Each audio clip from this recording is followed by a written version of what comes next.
Here's the deal. We're not going to see the Epstein files. Not going to happen. And here's why. If every representative who signed the petition also votes for the Epstein measure, it will pass the House. That's no doubt going to happen. And in itself, it's a win for Democrats because it means every Republican has to go on record as either supporting the Epstein victims who unanimously want those files released or opposing them. And that means there are going to be dozens of defectors from Trump. That in itself interesting because they just haven't been willing to do that before. But they don't want to face their constituents next year having to defend a vote against release of those files. But the resolution has no force unless it is enacted into law, and that will require passage by both chambers of Congress and a presidential signature. Here's how that would happen. When the bill passes the House, it gets sent to the Senate, where then it will take 60 votes just to bring up the bill for debate. Democrats have 47 seats, so even if all of them back the measure, they'll still need 13 Republicans to buck Trump and join them.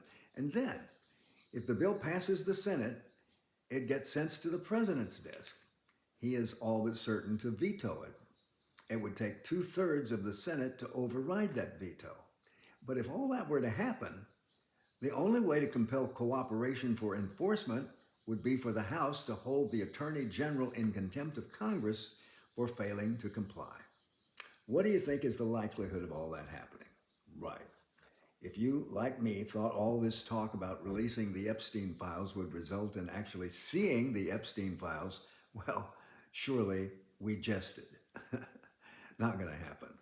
But as I've said before, I think the Democrats are almost as well off with the files not released.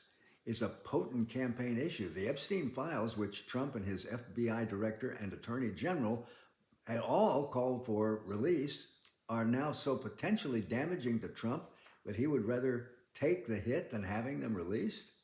We can all assume that he certainly knew what Epstein was up to after these emails have been released this week. And if we stop there, even that is being generous. So you can just go screw yourself, Mr. Trump, and take your Epstein files with you. Onward.